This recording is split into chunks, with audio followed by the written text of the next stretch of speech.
सुख अनुपम्य संतांचे चरणी प्रत्यक्ष अलंका भुवनी नांदतसे तो हा महाराज ज्ञानेश्वर माऊली जेने निगमवल्ली प्रगट केली संसारी आसक्त माया मोहरत ऐसे जे पतित तारावया तो हा महाराज ज्ञानेश्वर माऊली जेने निगमवल्ली प्रगट केली चोखा म्हणे श्रेष्ठ ज्ञानदेवी ग्रंथ वाचिता सनाथ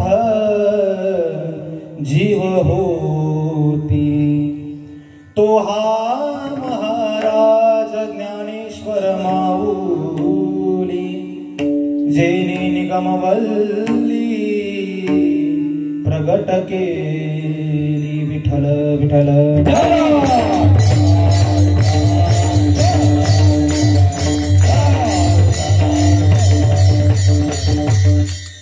महायोगपीठे तटे भीमरथ्यां वरं पुंडरीकाय दातुं मुनीन्द्रे समागत तिष्ठन्तमानन्दकन्दं परब्रह्मलिङ्गं भजे पाण्डुरङ्गं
पांडुरंगा गुरु प्रथम नमन दुसरे चरण संतांची त्यांच्या प्रपादाने कथेचा विस्तारू बाबाजी सद्गुरुदास तुका अलंका पुरी रम्य सिंहासनस्थं पदांभुज तेजस्फुर दिक्प्रदेशं विधीन्द्रादिदेवे सदा स्तूयमानं समाधिस्थ मूर्तिं भजे ज्ञानदेव ओम नमो ज्ञानेश्वराय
पावन झालो चराचरी ज्ञानेशो भगवान विष्णू निवृत्ती भगवान जरा सोपानो भगवान ब्रह्मा मुक्ताया ब्रह्मचित्कला संपात ज्ञानान विदाय भक्तिं विलोकितो येन समाधिराजा वैराग्यवन्तं सुविचारयुक्तं नमामि जोगं शिरसा गुरुं तं घ्यावी घ्यावे माझे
घ्यावी घ्यावी माझी सेवा दिन दुर्बळाची देवा मस्तक हे पायावरी या वारकरी संतांच्या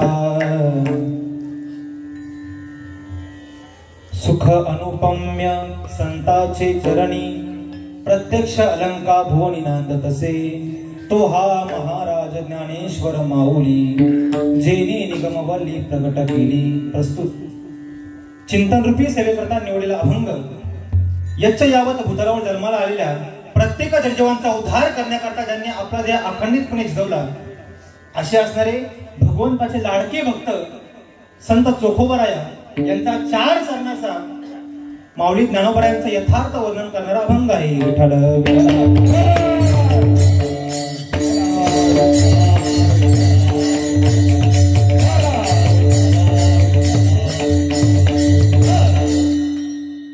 कीर्तनाला सुरुवात करण्यापूर्वी अगदी थोडक्यात बघायला द्यायचा तो असा की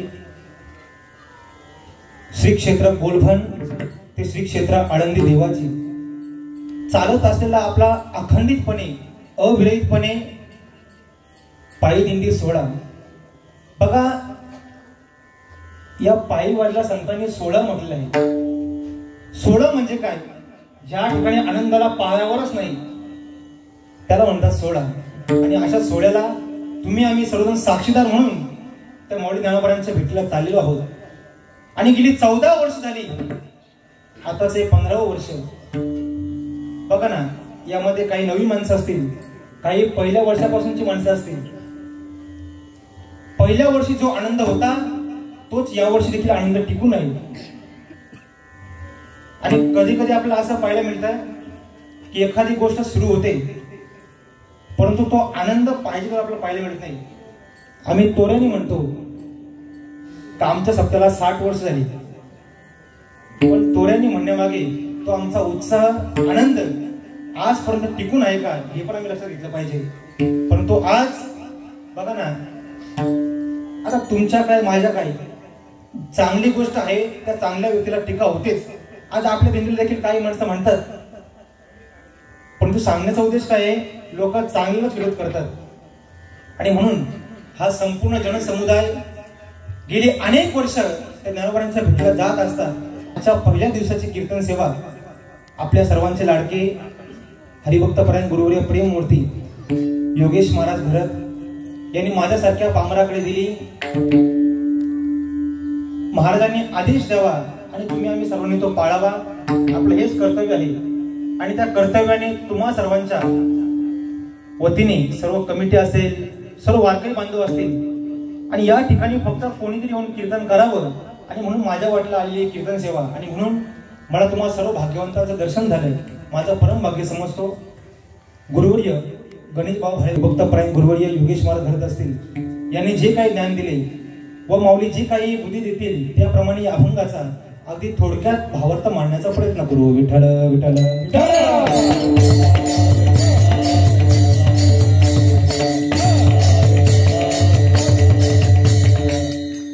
तसं बघायला गेलं तर आज सुवर्ण योग देखील आहे. म्हणजे प्रत्येक वर्षी असतो, कारण तुम्ही आम्ही प्रत्येक सप्ताहात जात असतो. कधी कधी गायक असतात तर वादक नसतात, कधी वादक असतात तर गायक नसतात. या ठिकाणी सर्व पट्टीचे गायक आहेत की त्यांचं गायन ऐकल्यानंतर आपण सर्वजण किती थकलो असेल तरी देखील आनंदाने नाचत असतो.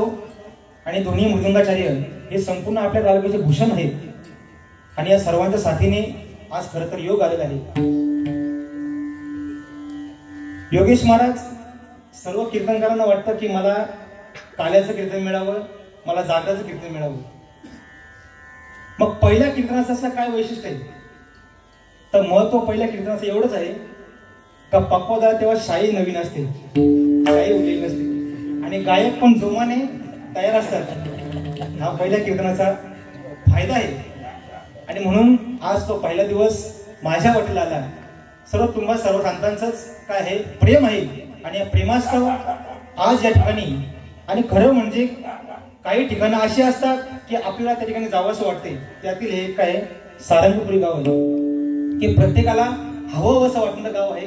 कारण की प्रेमळ माणसं या प्रत्येक घरोघरी आपल्याला पाहायला मिळतात. आणि म्हणून आजचा पहिला दिवस आणि या पहिल्या दिवसाची कीर्तन सेवा जे काही वेळेमध्ये बोलता येईल तुम्ही सर्वांच्या साथीने आपण बोलण्याचा प्रयत्न करू. विठ्ठल विठ्ठल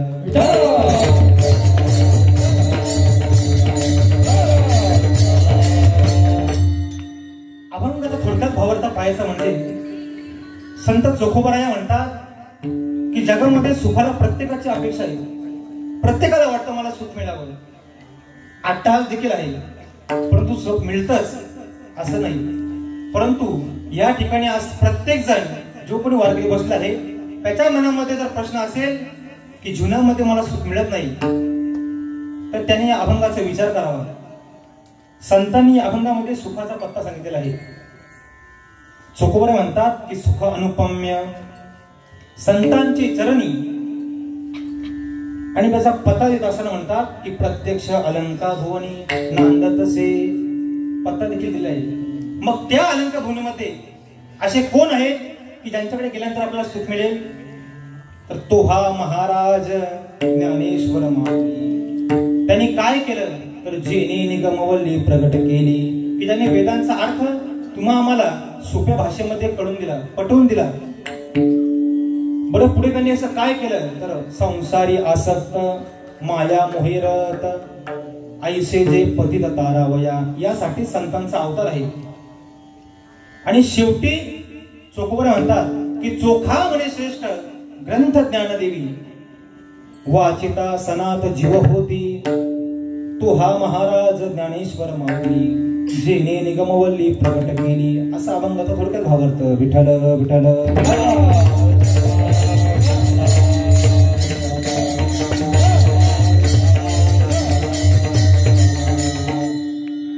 जीवनामध्ये आपण अनेक निर्णय घेत असतो, परंतु प्रत्येकच निर्णय आपल्या बाजूने लागतो असं नाही.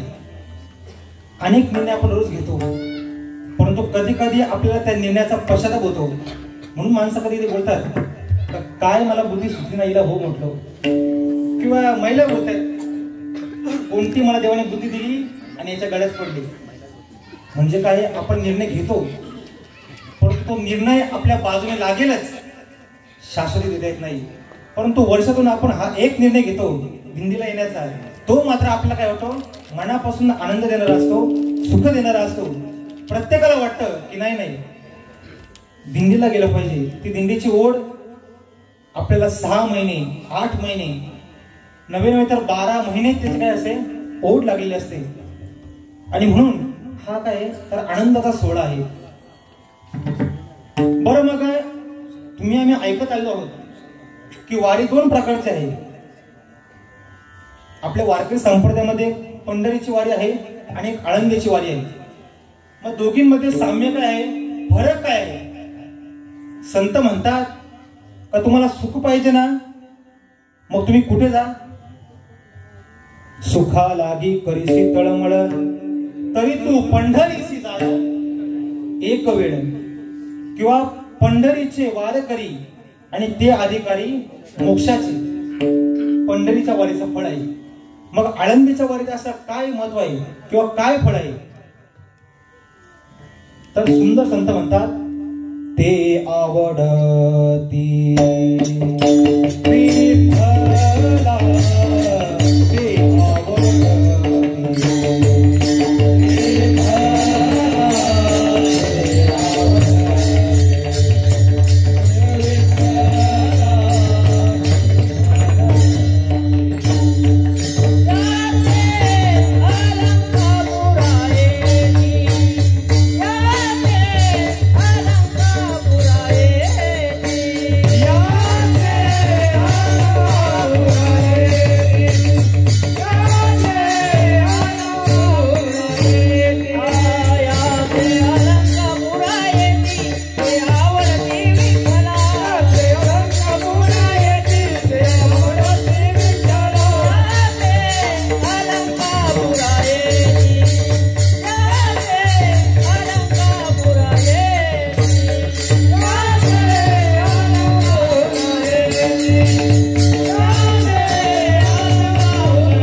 संतांनी तुम्हाला फार सोपं करून ठेवले, म्हणजे जास्त विचार करायला आपल्याला भागच पडले नाही.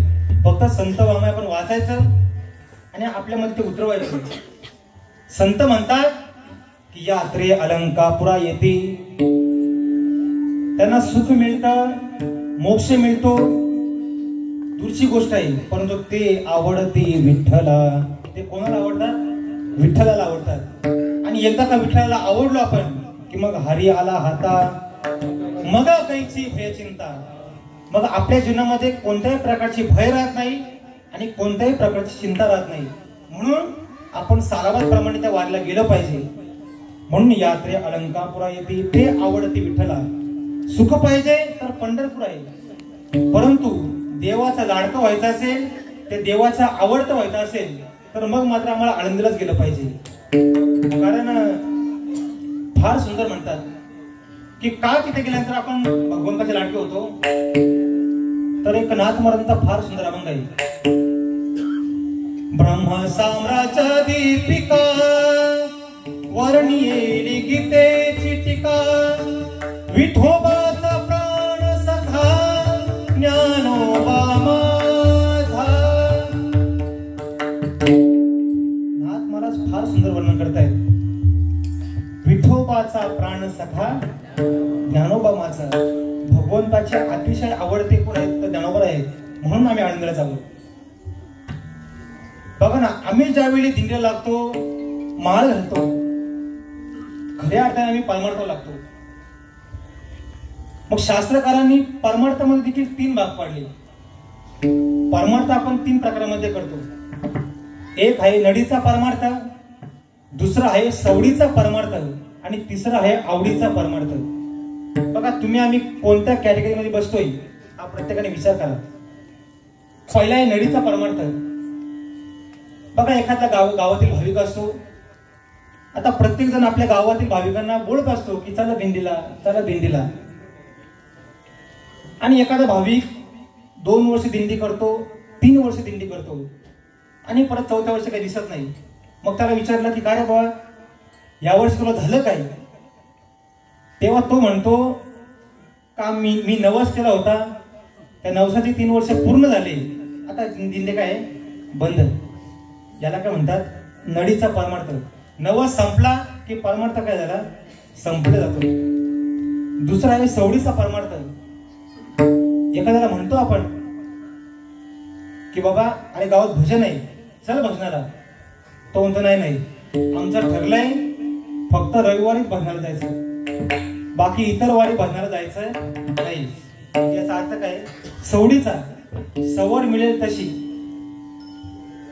परंतु तिसरा प्रकार आहे परमार्थाचा, तो म्हणजे आवडीचा परमार्थ. मग या आवडीचा परमार्थ कोणी केला? तर ज्यांच्या दर्शनाला, ज्यांच्या समाधी सोहळ्याला आपण चाललोय त्या ज्ञानोबरायांनी आवडीचा परमार्थ केला. मग अनेक अशी उदाहरणं आहेत की संतांनी काय केला तर आवडीचा परमार्थ केला. बोल नेते नाही आता देवाविना काही, किंवा देवाच्या चाडे आळवावे देवा. बस बघा, ज्यावेळी अनेकांनी प्रश्न विचारला की भगवंत अर्जुनाला एवढा प्रेम का करतोय, किंवा भगवंताचा अर्जुन एवढा का आवडीचा आहे, तर तेव्हा माऊली याचं फार सुंदर वर्णन करतायत. देखा नवलतया प्रभूचे अद्भुत प्रेम भक्ताचे, जे सारथ्यपण पार्थाचे करीत असे. माऊली म्हणतात की त्या देवाचा प्रेम बघा, जे सारथ्यपण पार्थाचे करीत असे. एरवी तो कोण आहे, द्वारकेचा राणा, आणि आता काय करतोय, जे सारथ्यपण पार्थाचे करीत असे. बरं, पुढे जाऊन ज्ञानोबा आणखी वर्णन करतायत. हा कोपे तरी सहावीत जाई, हा ऋषी तरी हा बुजावीत जाई, नवल पिसे लागले आहे पार्थाचे देवा. माऊली म्हणतात की अर्जुन भगवंतावर रागावला तर गप्प ऐकून घेतो. अर्जुन जर रुसला तर भगवंत त्याला मनवण्याचा प्रयत्न करतोय. माऊली म्हणतात की त्या भगवंताला वेड लागलाय, पिसळ लागलाय. कोणाचं, नवल पिसळी लागले आहे पार्थाचे देवा. त्या अर्जुनाचं वेड लागले. कारण काय असेल तर अर्जुन हा काय आवडता भक्त आहे, त्याने आवडीचा परमार्थ केला. अहो, अर्जुनाचा रोम रोम भगवंताचं काय करत होता तर नामचिंतन करत होता. अनेक ठिकाणी भगवंत आणि अर्जुनाचा संवाद आहे, म्हणून आवडीचा परमार्थ संतांनी केला फक्त देवासाठीच. मग त्यामध्ये बघा, भगवंतांनी भक्ताचे 4 प्रकार सांगितले. चतुर्विधा भजन्ते माम जना सुकृती अर्जुन, आर्तो जिज्ञ असुरथार्थी, ज्ञानीच भरतर्षभ. आर्त अर्थार्थी, जिज्ञासू आणि ज्ञानी भक्त, 4 प्रकारचे भक्त आहेत. परंतु भगवंत म्हणतात की माझ्याकडे 4ही येतात. मग कोणाला पैसा पाहिजे म्हणून येतात. जिज्ञासू तो जाणाव्या लागे भजे, काहीतरी जाणण्यासाठी तो भजन करतोय. त्याला भेटलं की मग मात्र भगवंताची भक्ती सोडून देतोय. आर्त, मनामध्ये काहीतरी इच्छा आहे म्हणून भगवंताकडे जातोय. परंतु भगवंत म्हणतात की मला हे 3 भक्त आवडत नाही. मला कोणता भक्त आवडतो तर ज्ञानी भक्त. तो केवळ आणि केवळ भगवंताची भक्ती कशा करता करतोय तर भगवंताला मिळवणं करताच, दुसरं त्याला काही नको, फक्त भगवंतच. म्हणून भगवंत म्हणतात की मला ज्ञानी भक्त आवडतो. मग अशा प्रकारे संत एकूण आहेत तर आवडीचा परमार्थ. बघा ना, या ठिकाणी देखील आवडीचा परमार्थ करणारे अनेक जण आहेत. मग आता या ठिकाणी आलेल्या प्रत्येकांची सराई झाली असं आहे का? अहो नाही, अनेकांची सराई राहिली असेल, परंतु त्यांना सवडीचा परमार्थ आवडत नाही तर आवडीचा परमार्थ आवडतो. म्हणून त्या संसारामध्ये न गुरफटता माऊली ज्ञानोबरांच्या भेटीने ते संपूर्ण आपले काम काज असतील ते बाजूला ठेवतात आणि पहिले दिंडीला येतात. म्हणून आवडीचा परमार्थ तो कोणी केला असेल तर संतांनी केला. विठ्ठल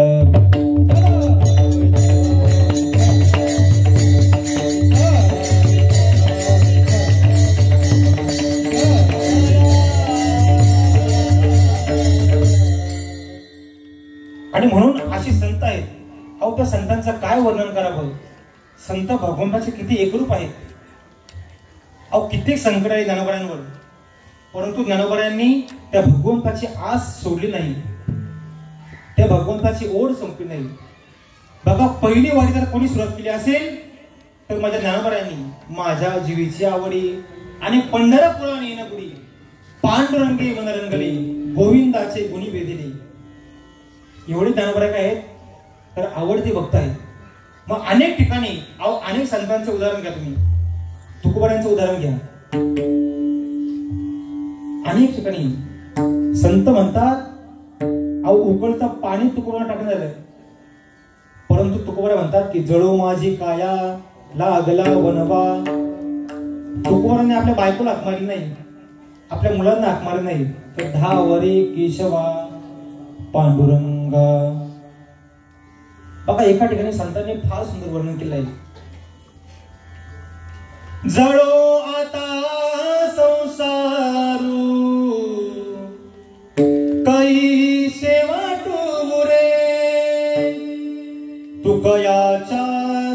स्वामी गोपाळ लागे जीव धुरे आता काय करू सांगा तो माझा भेटेल कैसा आता काय करू सांगा तो माझा भेटेल कैसा तो माझा भेटेल आता तो माझा भेटेल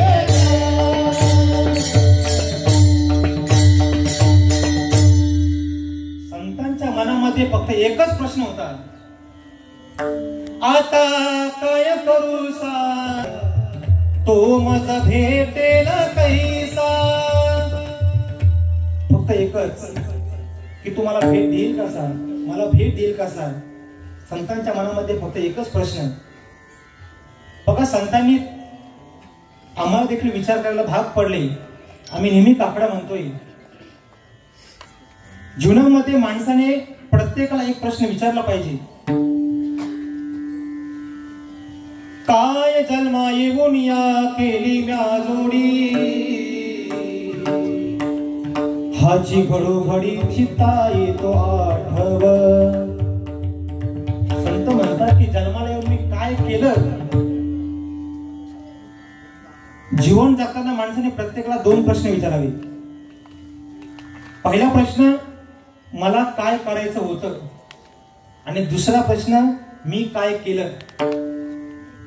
पुन्हा ऐका, प्रत्येकाने दोन प्रश्न आपल्या आत्म्याला विचारावे की मला काय करायचं होतं आणि मी काय केलं. मला काय करायचं होतं याच्यापेक्षा मी काय केलं ही यादी ज्यावेळी मोठी होईल त्यावेळी समजावं की आपण जीवनाचं सार्थक केलं. संतांनी मात्र संतांचं काय वर्णन आहे. शिंक जांभया खोकला आणि एवढाच वेळ वाया गेला. संतांचा फक्त एवढाच वेळ वाया गेला आणि आम्ही फक्त एवढ्याच वेळी भजन केला. शिंक आली तर देवाचं नाव, जांभई आली का तर देवाचं नाव आणि खोकला आला तेव्हा देवाचं नाव. संतांनी उलट केलं. म्हणून संतांच्या पूजा आहे, संतांचा दुधाने अभिषेक आहे. ज्यावेळी एखादा महात्मा या संपूर्ण जनासाठी झुकतोय, महात्म्याला काहीच गरज नाहीये. संपूर्ण महाराजांचं उदाहरण घ्या. आता महाराजांना काय गरज आहे की गेली दिंडीची 6 महिने वर्षभर ते दिंडीची तयारी करणं. अहो आपल्याला एखादं घर सांभाळायचं झालं तरी आपल्या डोक्यात टेन्शन येते. आज एवढा 2000 माणसं सांभाळायची आहेत. परंतु मला वाटतंय महाराजांनी फक्त नाथ महाराजांचा एक प्रश्न आपल्या मनामध्ये उत्तर बिंबवलं. नाथ महाराज म्हणतात, सुखी जेने भावे जग निभवावे, सुखी जेने भावे जग निभवावे,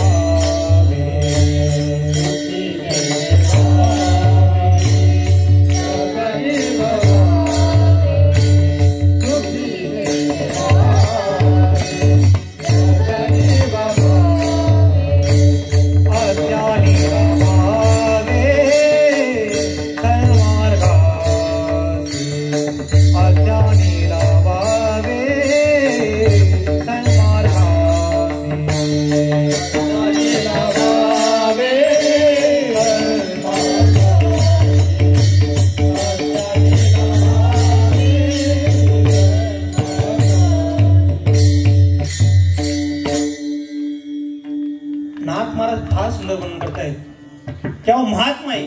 त्या महात्म्याला काय गरज आहे का लोकांसाठी झटायची.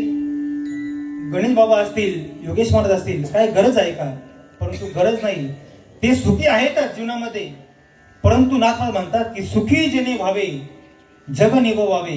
त्या सुखाचा आस्वाद प्रत्येकाला देत राहावं आणि अज्ञानी लावावे सन्मार्गासी. तुम्ही आम्ही सर्वजण काय आहोत, अज्ञानी आहोत आणि आपल्याला कुठेतरी ज्ञानाच्या मार्गावर लावण्याचं काम हे संत महात्मे करत असतात. संत महात्मे करत असतात. आणि म्हणून त्या संतांनी मात्र काय केला तर आवडीचा परमार्थ केला. आणि म्हणून आज ते भगवंताचे लाडके आहेत, भगवंताचे आवडते आहेत. पर या अभंगामध्ये संत चोखोबरा या माऊलींचं वर्णन करतायत. आता चोखोबरांचा अधिकार आपण सांगत बसणार नाही, परंतु काकड्यामध्ये म्हणतोय, चोखा मेळा बंका जातीचे महार, त्यासी सर्वेश्वर ऐक्य करी. चोखा मेळा बंका जातीचे महार आणि त्यासी सर्वेश्वर ऐक्य करी. चोखा मेळा बंका जातीने कोण होते? महार. परंतु त्यासी सर्वेश्वर ऐक्य करी. त्यांची सर्व कामे मात्र कोण करत होता? भगवंत करत होता. संतांचं वर्णन आहे, म्हणून तेच चोखोबराया आज या अभंगातून आम्हाला त्या ज्ञानोबरांचं वर्णन करतायत. बघा, जीवनामध्ये आम्ही म्हणतो देवते संत, देवते संत, निमित्त त्या प्रतिमा. परंतु काही चाणक्य माणसांनी प्रश्न केला की देव आणि संत एकच आहेत, मग दोन त्यांना दुरुक्ती नाही बोलण्याचा उद्देश काय? अहो, व्यक्ती एकच आहे तर त्याला दोन नावाने हाक मारायची गरज काय? संत आणि देव एक जरी असले परंतु दोघांच्या कार्यामध्ये भिन्नता आहे. काही अंशाने भगवंतापेक्षा संत श्रेष्ठ आहेत. काही जणांना पटणार नाही, परंतु मी विचारपूर्वक बोलतोय की संत हे देवापेक्षा काही पटीने काय तर श्रेष्ठ आहेत. बघा ना, दोघांच्या या अवताराचे कारण मिळून असं बघा, भगवंत अवताराला येतो आणि संत अवताराला येतात. भगवंत ज्यावेळी अवताराला येतो, भक्ता राखे पाया पाशी,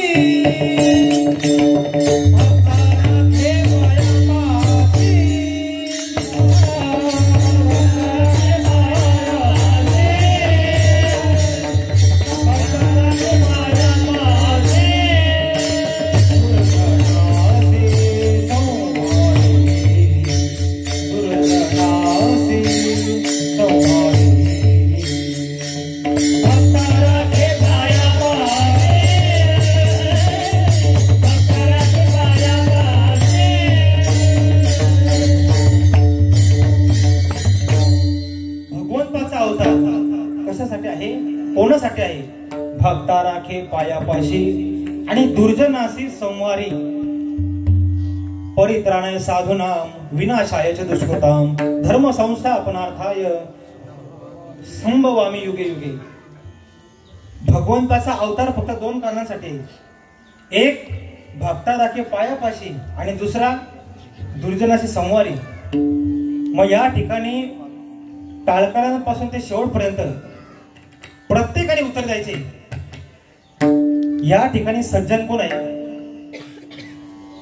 आहे का कोणी सज्जन इथे? बोट वर करा. कोणीच बोट वर केलं नाही आणि करू देखील नाही. करू नाही माझ्या सकट, कारण आपल्या मनाला माहिती आहे आपण किती सज्जन आहोत ते.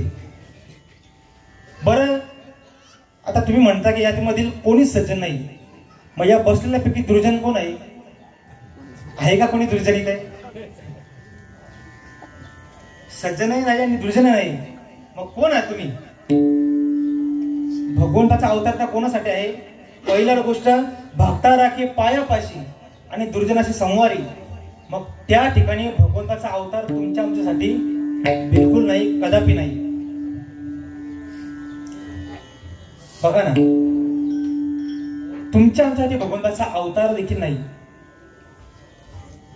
कारण ज्यावेळी, आणि दुसरा गोष्ट म्हणजे संतांचा अवतार, संत अवताराला येतात. संतांच्या अवताराचे काय कारण मीमांसा आहे?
संतांचा अवतार मात्र काय आहे तर अवतार तुम्हा धराया कारण आणि उतराया जन उतराया जड जीव.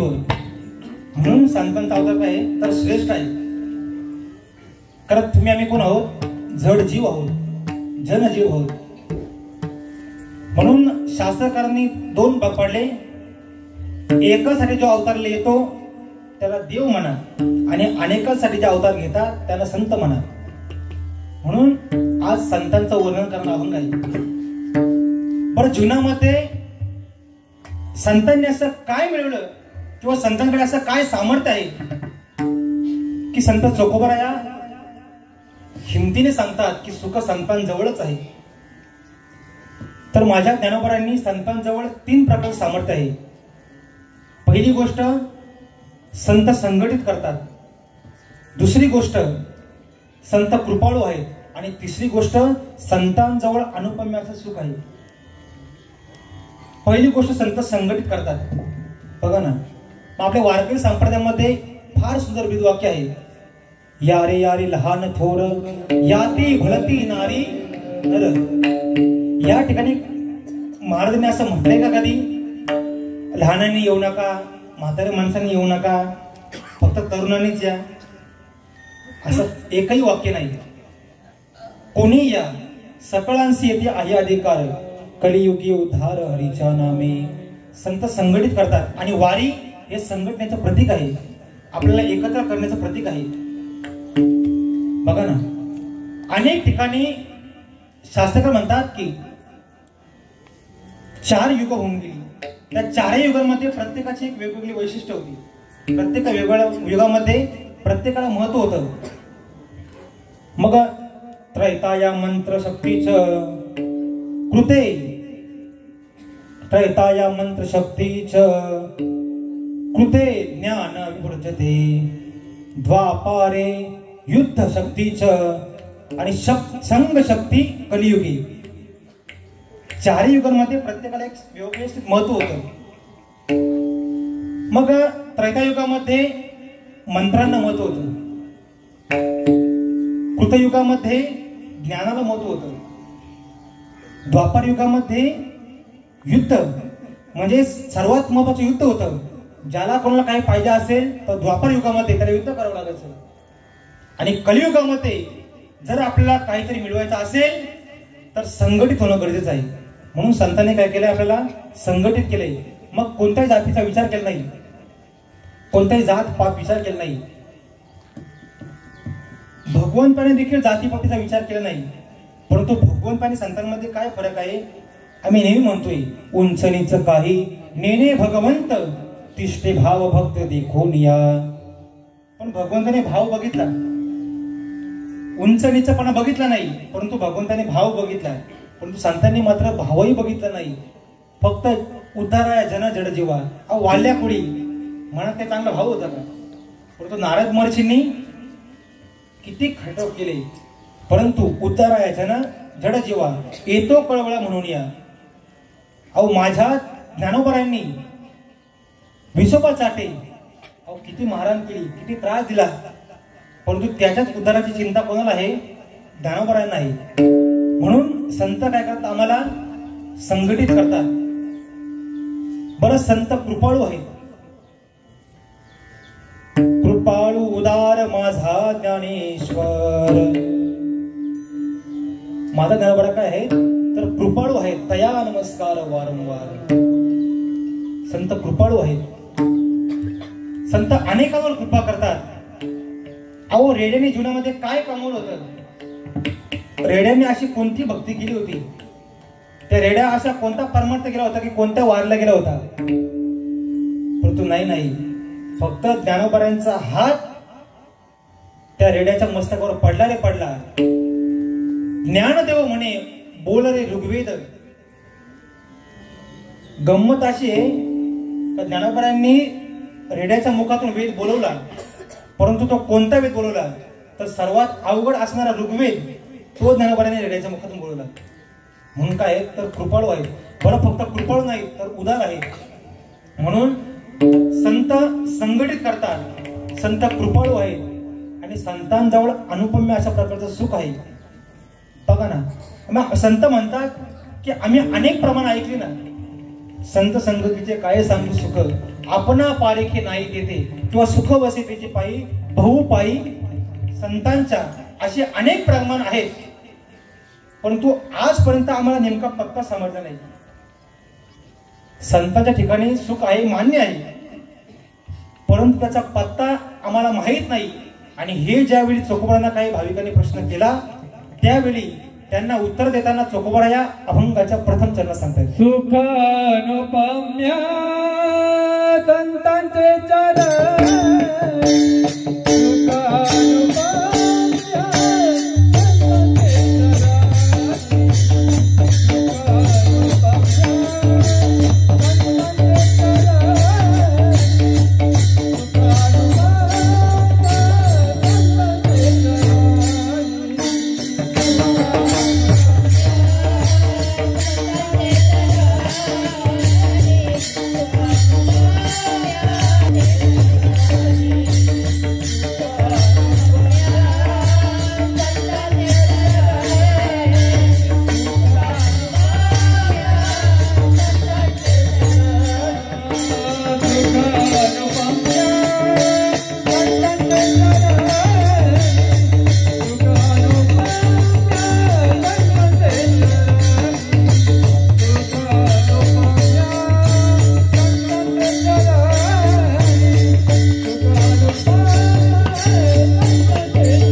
सुख अनुपम्य संतांची चरणी, प्रत्यक्ष अलंकार भोवनी नांदत असे.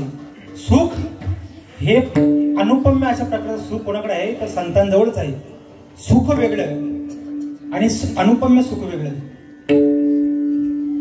ते न कधीच न संपणारं सुख ते कोणतं आहे तर अनुपम्य सुख आहे. आणि ते कोणाजवळ असेल तर संतांजवळ आहे.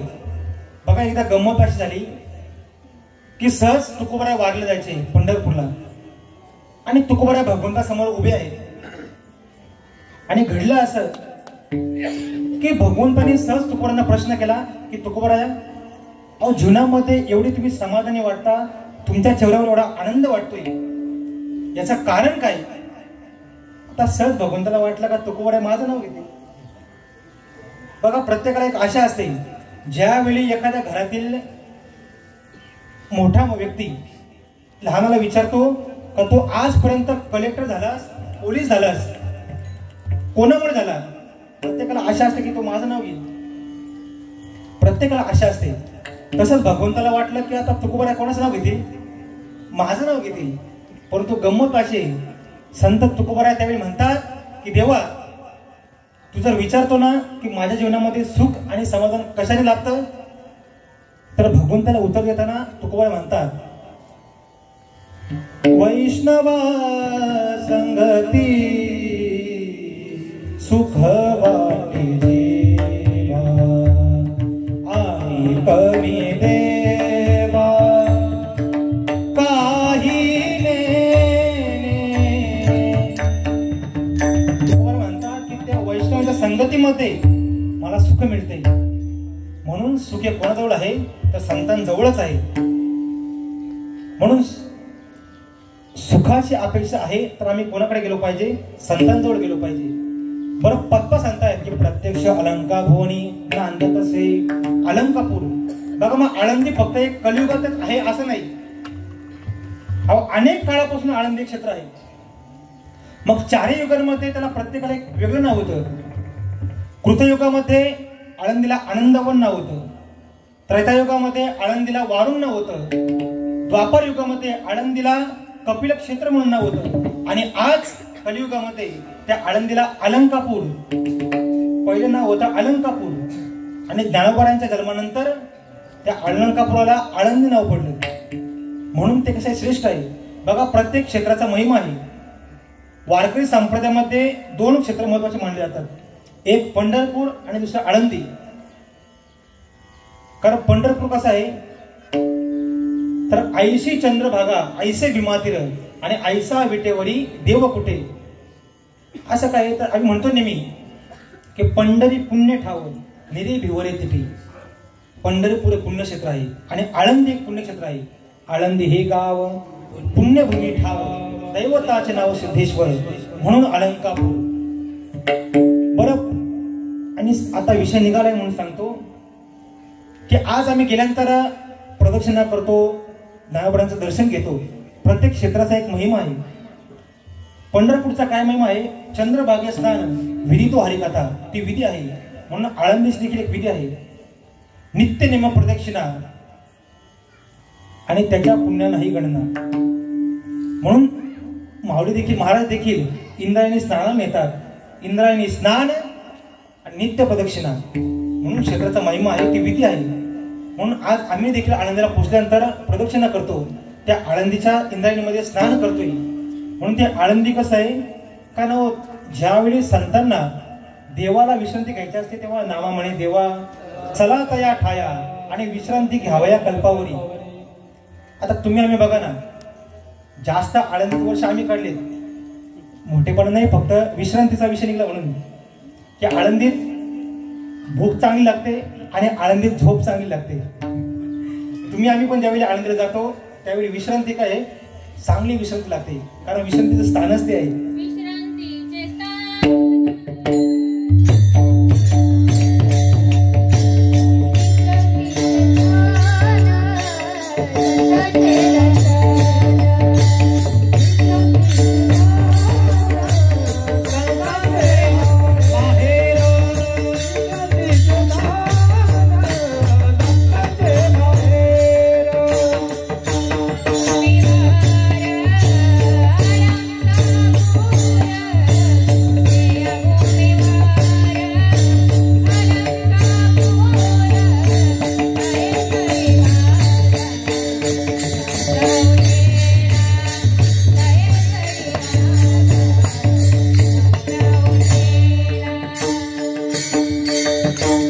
विश्रांतीचे स्थान संतांचे माहेर ते हे अलंकापूर.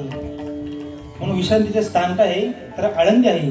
म्हणून प्रत्यक्ष अलंका भुवनी नांदतसे. मग संतांनी आणखी प्रश्न केला की चोखोबरा तुम्ही म्हणताय की ठिकाण आम्हाला माहीत झालं परंतु त्या ठिकाणामध्ये नेमक्या कोणत्या घरामध्ये जावं, कोणत्या व्यक्तींना मी भेटावं, कोणत्या संतांना भेटावं तर त्याचा प्रत्यक्ष उत्तर नाव घेऊन चोखोबरा अभंगाच्या दुसऱ्या चरणात येत आहे. तो हा महाराजा ज्ञानेश्वर माऊली.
की तोहा महाराज ज्ञानेश्वर माऊली.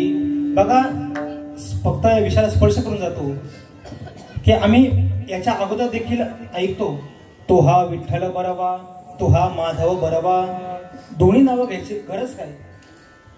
तर एकच उत्तर आहे की तोहा विठ्ठल बरवा. ज्यांना ज्ञान संबोधन करायचे त्यांच्यासाठी तोहा विठ्ठल बरवा, आणि ज्यांना भक्ती प्रेम पाहिजे त्यांच्यासाठी तोहा माधव बरवा. म्हणून तेच उत्तर ज्ञानोबांना देखील बघायला मिळतंय की तोहा महाराज ज्ञानेश्वर. कोणासाठी? ज्यांना ज्ञान मिळवायचे त्यांच्यासाठी ज्ञानेश्वर, आणि ज्यांना माय माऊली आमची माय पाहिजे त्यांच्यासाठी कोण आहेत? तोहा महाराज ज्ञानेश्वर माऊली. त्यांच्यासाठी माऊली आहेत. ज्ञानोबा एका तर प्रेमळ आहेत, आपल्याला सांभाळून घेतात. बघा ना, कारण काय, आई समोर बाळ किती चुकलं तरी देखील ती आई ज्याप्रमाणे आपल्या बाळाला सांभाळून घेते तशी माऊली तुम्हाला काय करते तर सांभाळून घेत असते. म्हणून तोहा महाराज ज्ञानेश्वर माऊली. आणि जेने निगमवल्ली प्रकट केली. निगमवल्ली म्हणजे वेदांचा अर्थ त्यांनी आपल्या समोर प्रकट केला, म्हणून तोहा महाराज. आणि पुढे जाऊन संसारी आसक्त माया मोहेरत. आणि ऐसे जे पतित तारावया, त्या ज्ञानोबांचा अवतार कशासाठी आहे तर संसारामध्ये जे काही आसक्त झालेले आहेत, माया मोह त्यांच्यावर पाश झडलेला आहे, आणि त्यांच्यासाठी ऐसे जे पतित तारावया कोण तर तोहा महाराज ज्ञानेश्वर माऊली, जेने निगमवल्ली प्रगट केली. आणि पुढे जाऊन शेवटच्या चरणामध्ये चोखोबा म्हणतात चोखा म्हणे ग्रंथ श्रेष्ठ ज्ञानदेवी, वाचिता सनाथ जीव होते. बघा जीवनामध्ये चोखोबा म्हणतात की चोखा म्हणे श्रेष्ठ ग्रंथ ज्ञानदेवी. बघा आळंदीला असताना बाबा म्हणायचे की जीवनामध्ये एखाद्याने 100 ग्रंथ वाचले आणि ज्ञानेश्वरी वाचले नाही तर त्याला कोणत्याही प्रकारचा अर्थ नाही. परंतु एखाद्या साधकाने ज्ञानेश्वरी वाचले आणि अनेक कोणतेही ग्रंथ वाचले नाहीत तरी देखील जीवनाचा उद्धार आहे. म्हणून तुम्ही आम्ही ज्ञानेश्वरी वाचली पाहिजे. ज्ञानेश्वरीचा काय फायदा आहे जीवनामध्ये? फळ काय आहे? आज आपण जेव्हा आळंदीला गेलो तर आपल्याला पाहायला मिळेल आळंदीमध्ये एक 9 वर्षाचा सोहम नावाचा मुलगा आहे. त्या सोहम नावाची संपूर्ण ज्ञानेश्वरी पाठ आहे. संपूर्ण ज्ञानेश्वरी पाठ आहे. बरं, त्याच्या मागे एक पार्श्वभूमी आहे. त्याच्या आईने तो सोहम उदरामध्ये असताना 108 वेळा त्या ज्ञानेश्वरीचं पारायण केलं आणि त्याचं फळ म्हणून आज त्या सोहमचे काय संपूर्ण ज्ञानेश्वरी पाठ आहे. सोहम आहे किती वर्षांचा? 9 वर्षांचा. हे फळ कोणाचं आहे तर ते ज्ञानेश्वर माऊली आहेत. अहो कित्येक अशी उदाहरणं आहेत की ज्यांना वाचता येत नाही परंतु त्यांनी फक्त बोट फिरून ते वाचायला शिकले. नवे त्या ज्ञानेश्वरीचा अर्थ त्यांना समजू लागला. म्हणून आम्ही काय केले पाहिजे तर ज्ञानेश्वरी वाचली पाहिजे. बघा ना, आता आम्ही ज्यावेळी ते 11 दिवस दिंडीमध्ये आहोत तोपर्यंत आम्हाला सुख आहे, आनंद आहे. त्या सुखाला मात्र पारावर नाहीच. परंतु तेच सुख जर आम्हाला वर्षभर टिकावं असं वाटत असेल, ते ज्ञानोबराया आमच्या वर्षभर जवळ राहावे असं वाटत असेल तर आम्ही ज्ञानेश्वरी वाचली पाहिजे. चंद्रशेखर देगलूरकर महाराज एक वाक्य सांगायचे की माणसाला उद्धारण्याकरता जीवनामध्ये फक्त माणसाने 15 मिनिटं दिली पाहिजे. 5 मिनिटं तुकोबारांच्या गाथ्याचं पारायण केलं पाहिजे.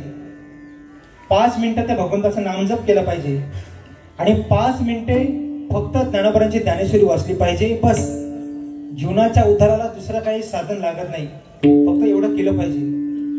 म्हणून चोखा म्हणे श्रेष्ठ ज्ञानदेवी ग्रंथ आणि वाचिता सनाथ जीव होती.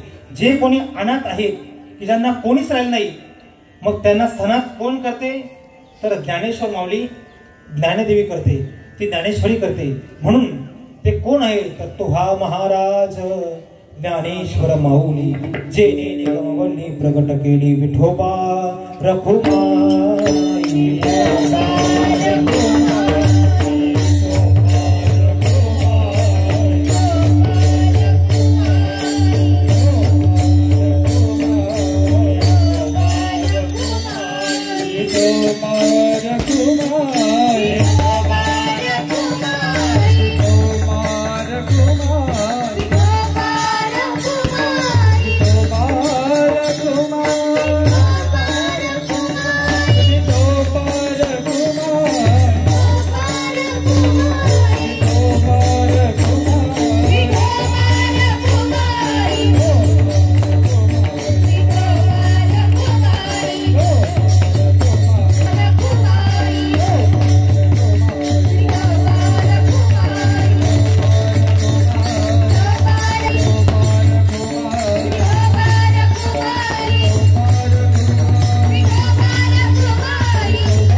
सुख अनुपम्य संताचे चरणी प्रत्यक्ष अलंकाभुवनी नांदत असे तो हा महाराज ज्ञानेश्वर माऊली जेने निगमवल्ली प्रगट केली.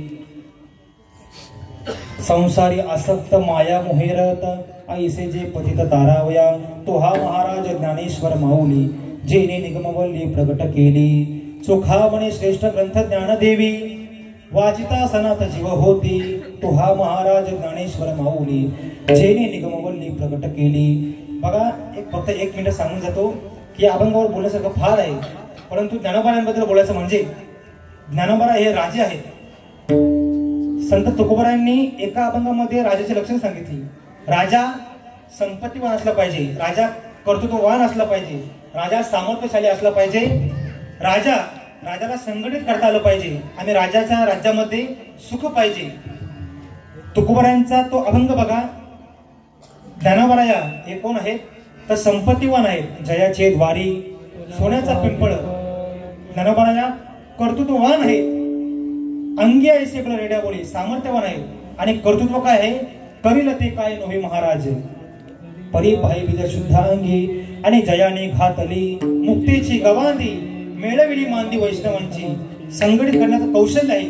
बरं त्या राज्यामध्ये सुख आहे, तुका म्हणे तेथे सुखा काय होणे आणि राहे समाधान चित्ताच्या.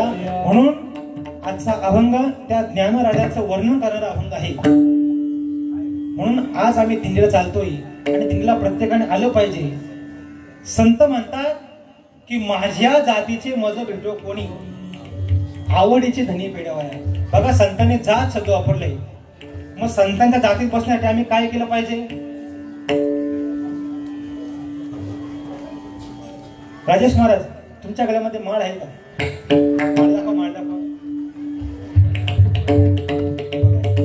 राजेश महाराजांच्या गळ्यामध्ये माळ आहे, माझ्या गळ्यामध्ये माळ आहे. तुकोबा म्हणतात की हे माझे जातीचे मज भेटो कोणी. बरं मग आमच्या जातीमध्ये पण खालच्या जातीचा आणि वरच्या जातीचा आहे ना.